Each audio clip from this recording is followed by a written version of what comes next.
मध्ये आपल्या सर्वांचं मनापासून स्वागत आहे. आज आपण ESICच्या अंतर्गत जी जाहिरात निघाली आहे त्याबद्दल माहिती करून घेणार आहोत. ESIC म्हणजेच कर्मचारी राज्य विमा महामंडळ 2022 याच्या अंतर्गत एकूण 93 जागांची भरती होणार आहे. तर त्याचे 3 पदांची भरती होणार आहे. ती 3 पदे आहेत सामाजिक सुरक्षा अधिकारी, व्यवस्थापक आणि अधीक्षक. तर याच्यासाठी एज लिमिट पाहूयात. एज लिमिट कमीत कमी 18 तर जास्तीत जास्त 27. जास्तीत जास्त 27 हे खुल्या प्रवर्गासाठी आहे, म्हणजेच ओपन कॅटेगरीसाठी आहे.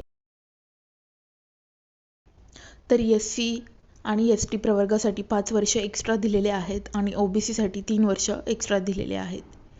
यानंतर आपण ॲप्लिकेशन फी जाणून घेऊयात. ॲप्लिकेशन फी जनरल आणि OBC साठी 500 रुपये आहे.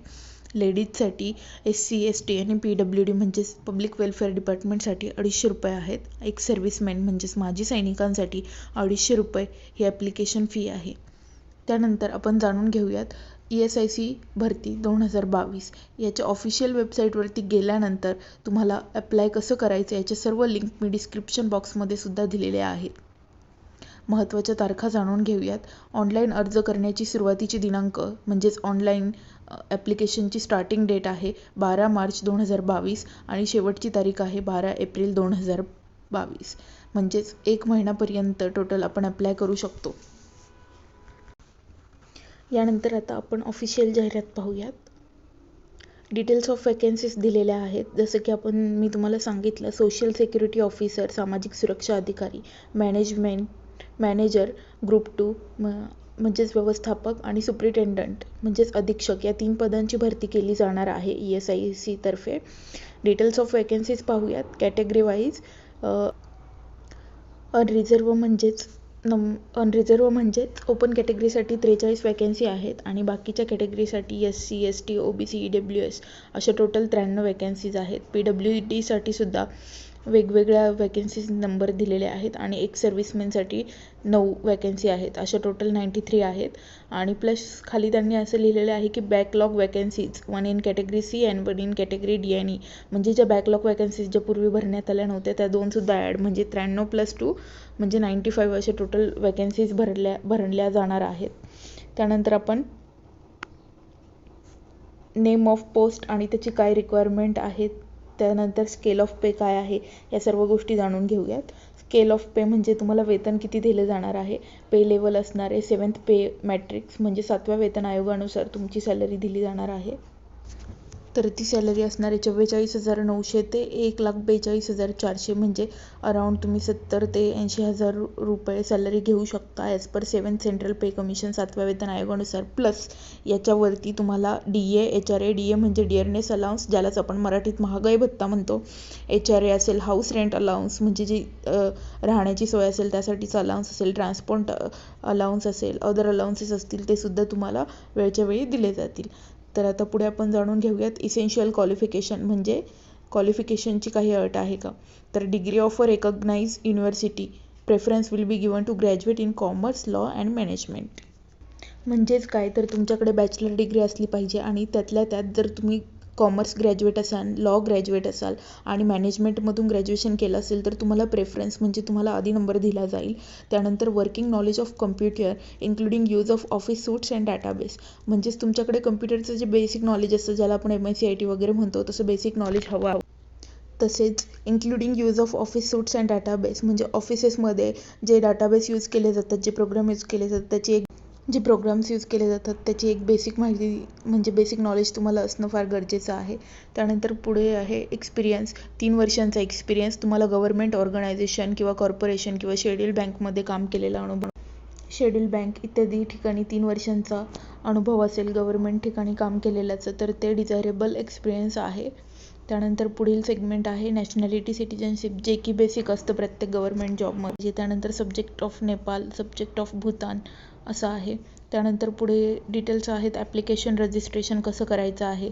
ESICच्या वेबसाईट आहे www.esic.nic.in या वेबसाईटवरती जाऊन तिथे अप्लाय ऑनलाईनसाठी तुम्हाला apply online for recruitment to the post of SSO 2022 याच्या अंडर तुम्हाला ॲप्लाय करायचं आहे.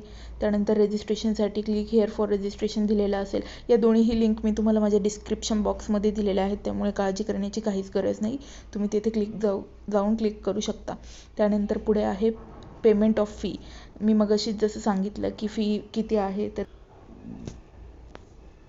SC ST PWD आणि डिपार्टमेंटचे जे कॅन्डिडेट असतील, फिमेल कॅन्डिडेट म्हणजेच लेडीज आणि एक्स सर्व्हिसमेन्स यांना फक्त 250 रुपये फी आहे. आणि ही फी तुमची रिफंडेबल आहे. फक्त त्यामध्ये जे बेसिक बँकेचे चार्जेस असतील ॲप्लिकेबल तेवढे डिडक्ट केले जातील. आणि त्यानंतर ऑल अदर कॅटेगरीसाठी म्हणजे जसं की SC ST हे सोडून बाकीचे जे आहेत अनरिझर्व वगैरे त्यांना 500 रुपये ही ॲप्लिकेशन फी आहे. त्यानंतर मोड ऑफ पेमेंट कसं करायचं, तर तो ऑनलाईन मोड दिलेला आहे. त्याच्यासाठी तुम्ही कसं पेमेंट करायचं ते सर्व दिलेलं आहे इन डिटेल, तुम्ही पाहू शकता. नंतर पुढची स्टेप महत्त्वाची आहे डॉक्युमेंट स्कॅनिंग अँड अपलोडिंग. त्यासाठी काही गाईडलाईन्स दिलेले आहेत. डॉक्युमेंट्स कसे स्कॅन करायचे, ते अपलोड कसे करायचे, त्याचे स्टेप बाय स्टेप दिलेले आहेत. तुमच्याकडे जर फोटोग्राफ अपलोड करायचं असेल तर त्याच्यासाठी किती साईज आहे, त्या सर्व गोष्टी बेसिक या इथे दिलेल्या आहेत. या डिटेल तुम्ही ॲडव्हर्टाईजमध्ये पाहू शकता. त्यानंतर थंब इम्प्रेशन असेल ते कसं करायचं, ह्या सर्व बेसिक गोष्टी तिथे आहेत. त्यानंतर सर्वात महत्त्वाची गोष्ट सेंटर ऑफ एक्झामिनेशन. ज्यावेळी तुम्ही ऑनलाईन अप्लाय कराल तेव्हा कॅन्डिडेटला हे ऑनलाईन सेंटर तिथे सिलेक्ट करावं लागतं, सेंटर ऑफ एक्झामिनेशन जे असेल ते. त्यामुळे तुम्ही ऑनलाईन अप्लाय करताना तिथे तुम्हाला एक्झामिनेशनचे सेंटर दिलेले असतील. तिथे तुम्ही नियरेस्ट तुम्हाला जे हवं असेल ते सेंटर सिलेक्ट करू शकता. आता ही एक्झाम कशी होणार आहे, त्याचं पॅटर्न कसं असणार आहे हा आपण जाणून घेऊयात. फेज 1मध्ये प्रिलिमिनरी एक्झामिनेशन होणार आहे. त्याच्यामध्ये काही ऑब्जेक्टिव्ह टेस्ट होणार आहेत.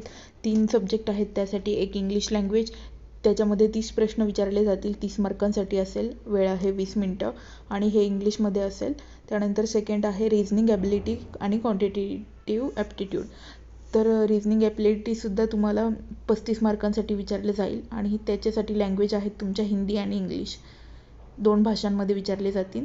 तुम्हाला जे सुटेबल असेल त्या लँग्वेजमध्ये तुम्ही तो पेपर सॉल्व करू शकता. थर्ड आहे क्वांटिटेटिव्ह ॲप्टिट्यूड. ते सुद्धा 35 मार्कांसाठी आहे आणि हिंदी आणि इंग्लिश या 2 लँग्वेजमध्ये तुम्ही तो पेपर देऊ शकता. असे टोटल मॅक्झिमम 100 मार्कांची प्रिलिमिनरी एक्झामिनेशन तुमची होणार आहे. आणि अशी टोटल 100 मार्कांची प्रिलिमिनरी एक्झामिनेशन आहे. फायनल राऊंडसाठी तुमच्या प्रिलिमिनरीचे मार्क्स ग्राह्य धरले जाणार नाही आहेत. तसेच तुमचं एक जरी उत्तर चुकलं तर for each wrong answer there will be a negative marking 1/4 of mark is assign to that question. जर उत्तर तुमचं चुकलं तर त्या निगेटिव्ह मार्किंग 1/4 अशी आहे. फेज 2मध्ये ते कॅन्डिडेट शॉर्ट केले जातील. ते 1:10 या रेशोमध्ये केले जातील. म्हणजेच काय तर about 10 times the number of vacancies in each category on the basis of their performances in phase 1. म्हणजे फेज 1मध्ये तुमचं कॅटेगरी वाईज जसं परफॉर्मन्स असेल त्याच्या रेशोनुसार तुमचं सेकंड राऊंडमध्ये सिलेक्शन केली जाईल. If the examination is held more than 1 session the score across the various session will be equal to the following standard practice. ठीक आहे, हे बेसिक आहे. त्यानंतर मेन एक्झामिनेशन फेज 2ची कशी होणार आहे, त्यामध्ये सुद्धा तुम्हाला आत्ता 4 आहेत. म्हणजेच 4 ऑब्जेक्टिव्ह टेस्ट तुम्हाला द्याव्या लागणार आहेत. फर्स्ट आहे रिझनिंग आणि इंटेलिजन्स. ती 60 मार्कांसाठी विचारली जाणार आहे. त्याच्यासाठी 35 मिनिटांचा वेळ तुम्हाला दिले जाणार आहे. आणि जसं की मी म्हणाले 2 लँग्वेजमध्ये तुम्ही हे व्हर्जन देऊ शकता, इंग्लिश आणि हिंदी. त्यानंतर सेकंड आहे general, economy, financial, insurance, awareness. म्हणजे ह्या 4 सब्जेक्टनुसार तुम्हाला ही एक ऑब्जेक्टिव्ह टेस्ट द्यावी लागली जाणार आहे. जनरल अवेअरनेस, इन्शुरन्सबद्दलचा अवेअरनेस, इकॉनॉमी आणि फायनान्शियली असं टोटल 40 मार्क्सचं हे टेस्ट द्यावी लागणार आहे. त्याचं व्हर्जनसुद्धा हिंदी आणि इंग्लिश यामध्ये आहे. त्यानंतर थर्ड आहे इंग्लिश लँग्वेज. इंग्लिश लँग्वेजसाठी तुम्हाला टोटल 40 मार्क्स आहेत आणि 30 मिनिटात तो पेपर सॉल्व करायचा आहे. फक्त ते इंग्लिशच लँग्वेजमध्ये तुम्ही देऊ शकता. त्यानंतर फोर्थ आहे क्वांटिटेटिव्ह ॲप्टिट्यूड. यासाठी तुम्ही हिंदी इंग्लिश या 2 सब्जेक्ट लँग्वेजमधून हा पेपर देऊ शकता. तो 60 मार्काचा पेपर असणार आहे आणि त्यासाठी वेळ असणार आहे 35 मिनिटे. असा टोटल 200 मार्क्सची तुमची मेन एक्झामिनेशन होणार आहे. त्याच्यासाठी वेळ असणार आहे 2 तास. ठीक आहे मित्रांनो, एवढं क्लिअर झालं आहे. त्यानंतर हे जे मार्क्स असतील सेकंड मेन एक्झामचे ते फायनल जसं की मगाशी सांगितलं निगेटिव्ह मार्किंग मेन एक्झामिनेशनसाठी सुद्धा 1/4 असणार आहे. आणि त्यानंतर नंबर ऑफ वॅकन्सीजसुद्धा याच्या रेशोनुसार ॲलोकेट केल्या जातील. फेज 3 आता पुढे आहे, ती म्हणजे कम्प्युटर स्किल टेस्ट आणि डिस्क्रिप्टिव्ह टेस्ट. तर ती कशी आहे पाहूयात. 50 मार्क्सची असणार आहे. 30 मिनिटांचं ड्युरेशन दिलेलं जाणार आहे आणि त्याचे पार्ट्स कसे केलेले आहेत ते पाहूयात. Preparation of 2 power point slide. तुम्हाला पॉवर पॉईंटचे 2 स्लाईड्स बनवायचे आहेत, त्याच्यासाठी 10 मार्क्स आहेत. Type of matter on MS word. म्हणजेच काय तर तुम्हाला MS वर्डमध्ये जो मॅटर दिला असेल तो फॉर्मॅटिंग करून टाईप करायचा आहे. त्यासाठी तुम्हाला 20 मार्क्स दिलेले आहेत.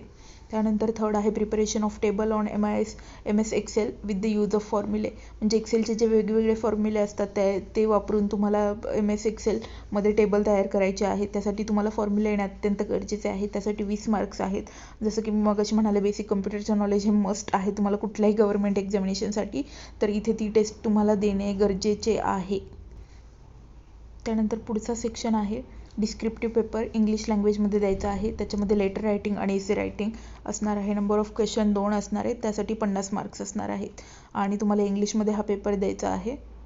ठीक आहे. त्यासाठी काही नोट दिलेल्या आहेत. ह्या बेसिक तुम्ही इन डिटेल सगळं नंतर ज्यावेळी ॲडव्हर्टाइजमेंट पाहाल तेव्हा तुम्ही पाहू शकता. ठीक आहे. Important instruction to the candidates काही दिलेले आहेत वेबसाईटवरती आणि अप्लाय करताना ते तुम्हाला बेसिक तिकडे जाऊन पाहायचे आहेत. तर तुम्ही इन डिटेल सर्व पाहू शकता. जेवढी मेन इन्फॉर्मेशन होती तेवढी सर्व मी माझ्या पद्धतीने आपल्याला देण्याचा प्रयत्न केलेला आहे. तर जी इन डिटेल आणि महत्त्वाची इन्फॉर्मेशन आहे ती नक्कीच तुम्ही ध्यानात ठेवा आणि लवकरात लवकर या पोस्टसाठी अप्लाय करा. पुढे त्यांनी काही ॲनेक्जर आणि फॉर्म दिलेले आहेत. ते फॉर्म फिल करून तुम्हाला व्यवस्थित स्कॅन करून अपलोड करायचे आहेत. त्याच्यामध्ये जे डॉक्युमेंट्स अपलोड करायचे आहेत त्याची व्यवस्थित काळजी घेऊन अपलोड करा. अशा प्रकारचे वेगवेगळे फॉर्म दिलेले आहेत. ते प्रत्येकाला कंपल्सरी नाहीत. सेक्शन वाईज कास्ट वाईज वेगवेगळे फॉर्म्स आहेत. ते तुम्ही इन डिटेल वाचून सबमिट करू शकता. तर मित्रांनो मी ESICची निघालेली जाहिरात आपल्यापर्यंत पोहोचवण्याचं काम केलेलं आहे. तुम्हाला जर मी दिलेली माहिती आवडली असेल तर माझ्या चॅनलला नक्कीच लाईक करा, शेअर करा आणि सबस्क्राईब करा. कारण एक व्हिडिओ बनवण्यासाठी खूप सारी मेहनत लागते. मी अशाच नवनवीन व्हिडिओ आपल्यासाठी घेऊन येणार आहे. तर तुम्ही सबस्क्राईब बटन क्लिक केल्यानंतर शेजारी दिलेल्या बेल आयकॉनवरती नक्की क्लिक करा. म्हणजेच तुम्हाला काय होईल अपकमिंग येणाऱ्या नवीन व्हिडिओजचे नोटिफिकेशन मिळतील.